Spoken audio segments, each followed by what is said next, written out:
Hey Azim, it's great to have you here at AIM10X Digital. I'm super excited about today's conversation. Before we dive in, would love an introduction, not only about you, but also about the company that you work for.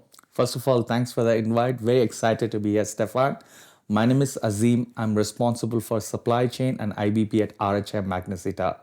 RHI Magnesita manufactures something called refractories. For the people who don't know what refractories are, these are the products that can withstand high temperature.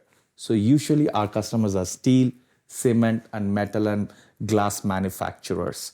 You cannot imagine a modern world without refractories. If you got a cell phone, it has got 1 gram of refractories being used.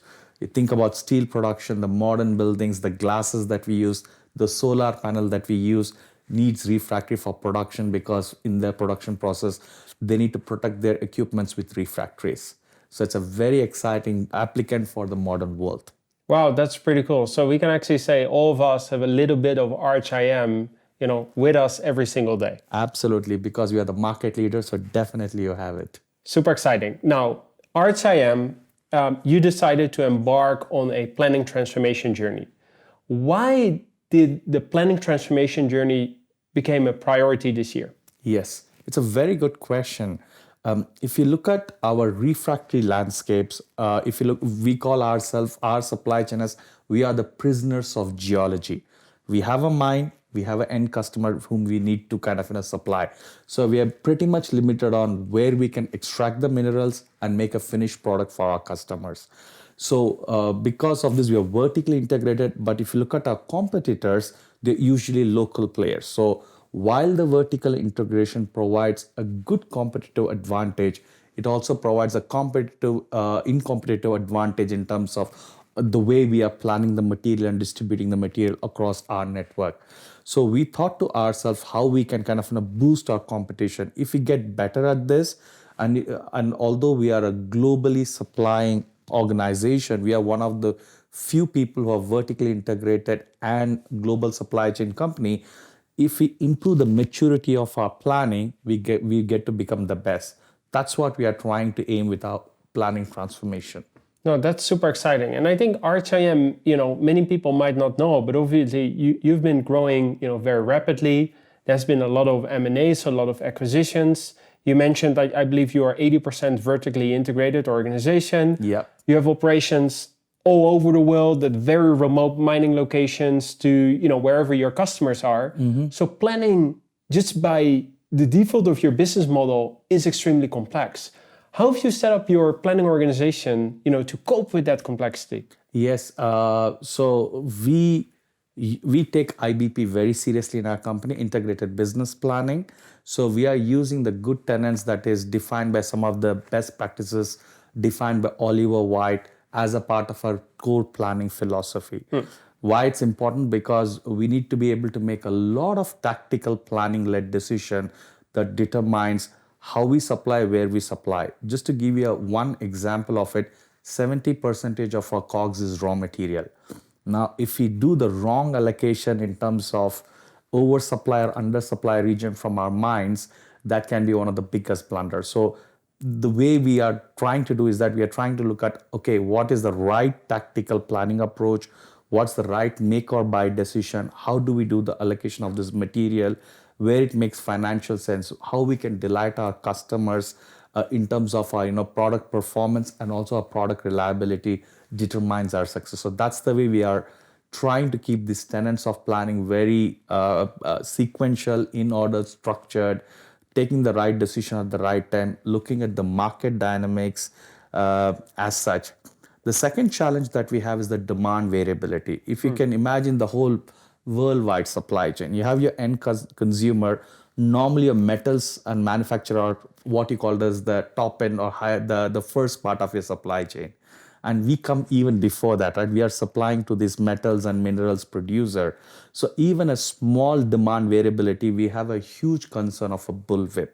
So that is why what we try to do is that we try to use leading indicators to identify what is the right demand, where the demand makes sense, what kind of tactical decision makes sense. So this is what we use to structure our own planning processes and also be able to execute it on a global scale. So that's how we manage it.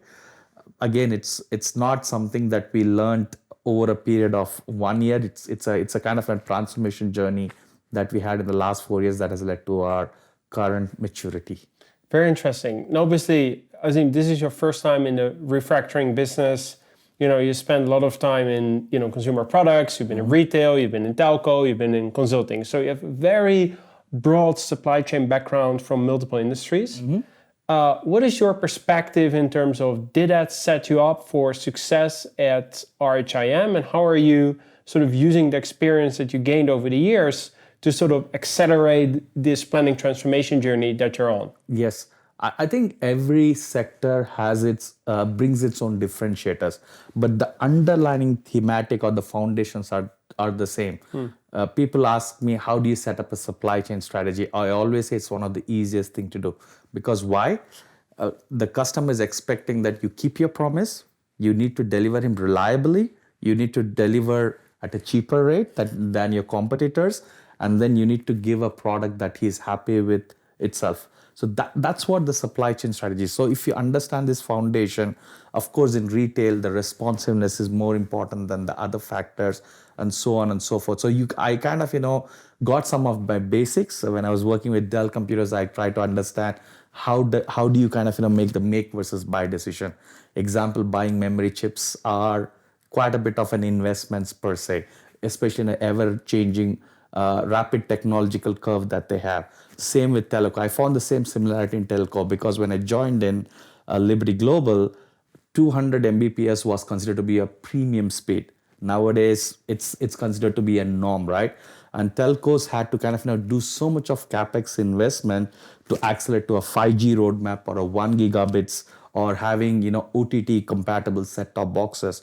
So you can see that there were quite a bit of similarities in terms of how you can be responsive, and in another thing. Of course, retail is the place where you learn how you want to be responsive. You understand how the customer trends impacts your demand. It kind of, how do you use your statistics to kind of, gauge what's the right forecast and how much of stock to be delivered. What do you mean by shelf life? You learn a lot of discipline when you kind of come to the sector. And in the sector of industrial, you learn about operational excellence, right? That's very important. How you can be, the Six Sigma kind of a thinking, lean kind of a thinking. It's more pronounced there, probably, let's say, in a retail environment per se. So I think I'm blessed. So I kind of, pick up the best things. And that's kind of, again, these are our foundation to their core of business. So that made me a supply chain professional that I am, I must say. No, Azim, I like that a lot, right? Because that's also the whole premise, behind AIM10X Digital, that we bring supply chain professionals from, every corner of the world, but also every industry together to, exchange learnings. I want to talk about, and you talked about your planning transformation. Obviously, there is the process blueprint, then you have the right people on board, but then there is also technology. And we as R9 are super fortunate that RHIM decided to move forward in a partnership together. What do you, but also what does RHIM expect from a partnership, and why is that important? Yeah, so we were looking for three things. As you mentioned, we grew very rapidly. But unfortunately, our technologies were still in the last SAP transformation we had in our company was in 1997. Oh, wow. So you can imagine that our technologies were quite outdated. And of course, it became very pronounced, and our weaknesses started to come to the foray, especially during COVID and post-COVID supply chain nightmares, as you might call it. It kind of came to the forefront. So we had designed on three simple design philosophy. Number one, we want to get the planning into the 21st century. So that's what we were looking at. We are a bit unique in the ways of operating because of vertical integration, and we are able to supply to anybody and anywhere else in the world. So we were thinking how we kind of, not negate our vertical integration benefit and getting the planning basics right, distribution basics right. So we were looking at the not from a technological process, but from a planning process to say, how can I upgrade it using the technology, using the 21st century technology? That was the first thing that we were looking at. Second thing, we were not looking this as purely a technological transformation. for us, we call this as a planning transformation in our company. If you talk to our CEO, he will say this is not a tool implementation in his mind. Tool is an enabler for us to do it. So when we kind of looked into the capabilities of tomorrow's supply chain professionals, the volatility and the uncertainty and the pace of growth organically, inorganically that we are looking at. The third element in terms of a partner who can kind of, co-design and kind of, co-grow with us. So this were going on in our heads.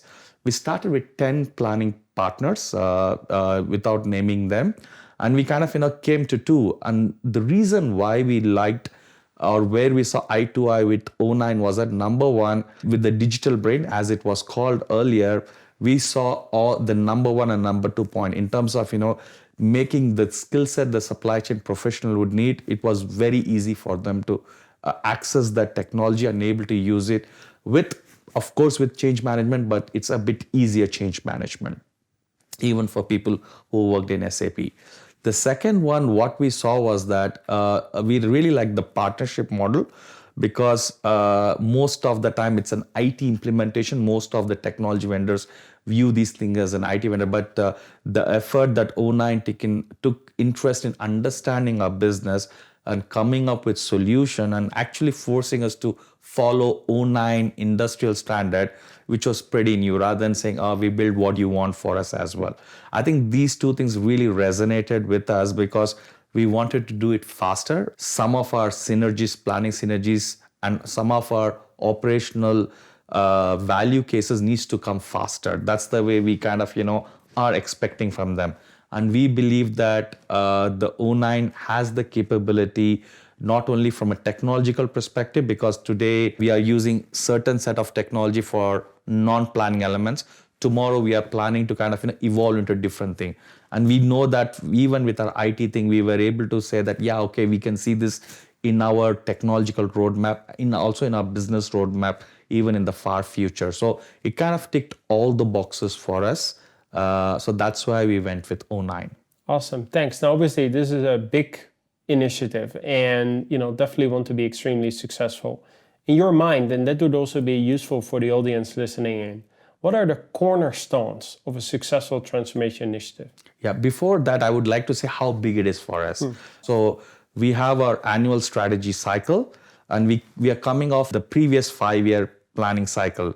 Now we have a new strategy cycle in our company, and we are focusing not just on digital transformation, but some of our core business transformations like M&A as such. So our CEO has coined this term called Big Six. So this is the second Big Six priority for him as well. So he's kind of, also, you were in all those conversations with our CEO. So that's the kind of, I wouldn't call it big for us, it's mega for us. We have to be successful in it. Going back to your question on how we thought we'll make it successful is that we have designed, and in most of our design review meeting, we said we need to implement 4 things. Number one, standard. We believe that O9 has the technology and also the process design that can elevate a maturity from a Gartner scale from until 4. Between 4 and 5, it can easily evolve. Why I don't say 5 basically is that because there's this ecosystems that is yet to be developed and determined. I don't think so we are there yet, even from a process perspective. I think O9 can already has the by default out of the box standard that can deliver it. So why innovate? As Picasso said, right? Good artists innovate, great artists steal. We said we'll steal the process map from an O9 perspective. So that was our first design principle. The second thing, what we said was that we will not automate our Excel sheets. We will, again, go back and go to the design one called standards that we will follow. Then the third thing, what we said was that we will micromanage change. I would say this has already proven dividends for us because we signed the contract, 5 months before, and we are going to go live in next 2 months, right?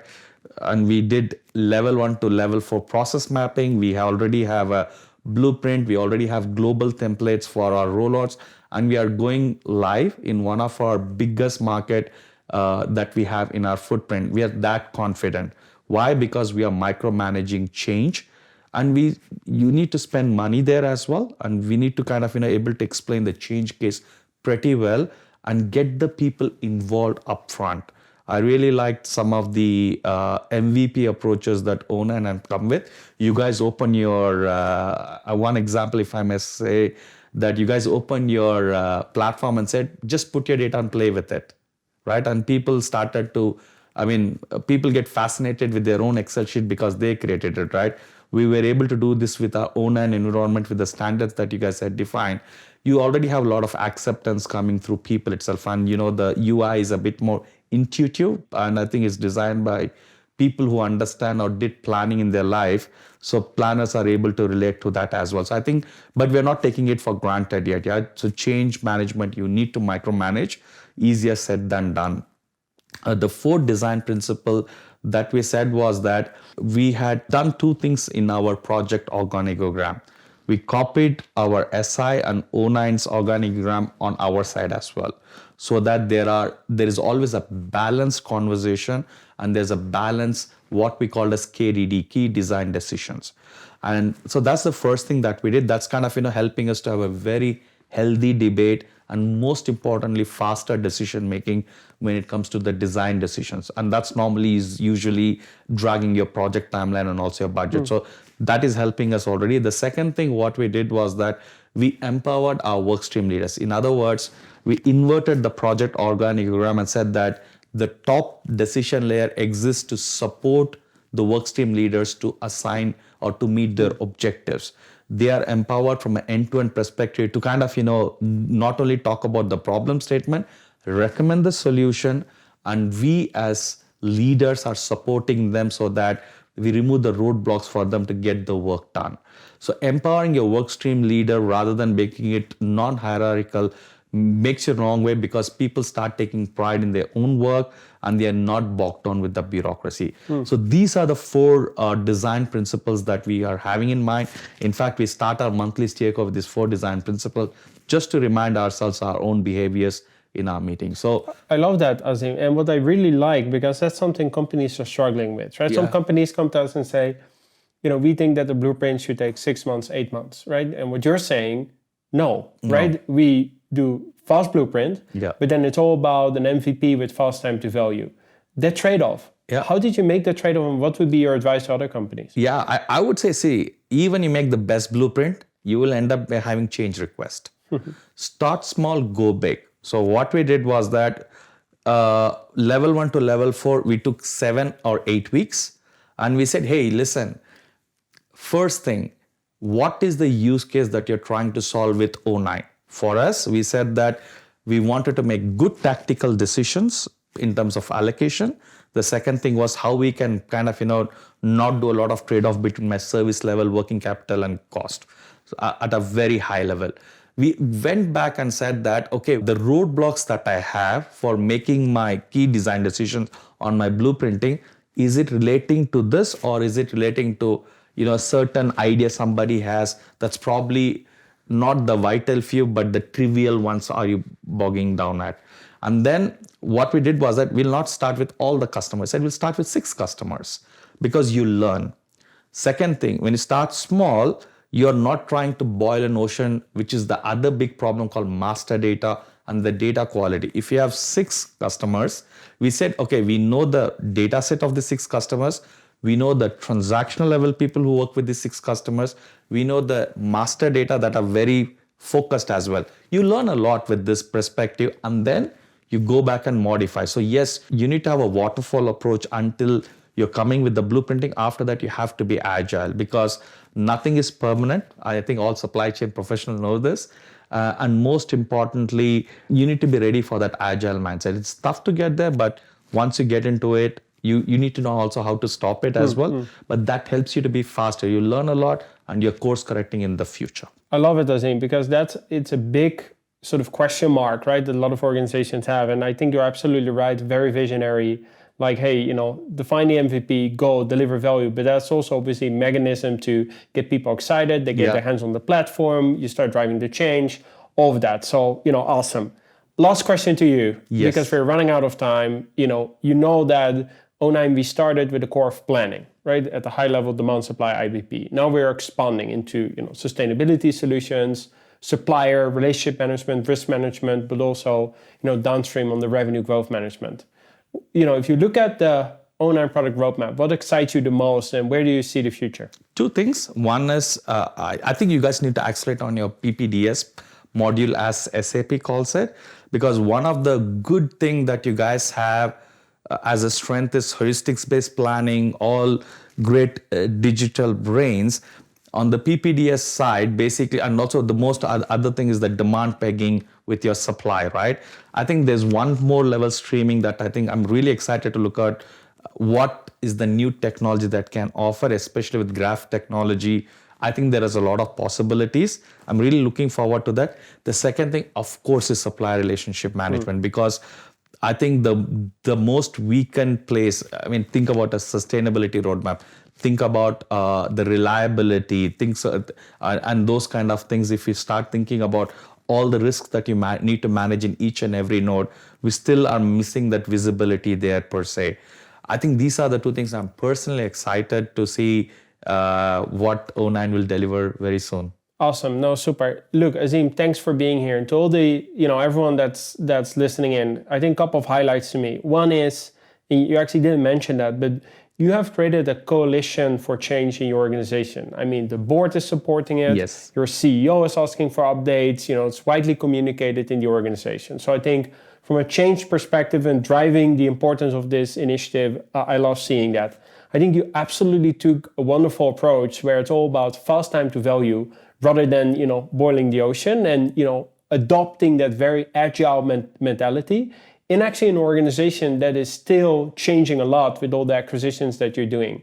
And I think the third thing is sort of assembling a team that you give the authority and the accountability to make decisions, so that you don't end up in circles that is all about details, but actually you can make decisions and keep track of the bigger picture. And having those 4 design principles on the agenda as the first page of every circle, totally love it. So Azim, thanks for being here at AIM10X Digital, and I'm sure a lot of people will reach out to you on LinkedIn to ask questions. So thanks again. Thanks, pleasure is mine, Stefan. Amazing.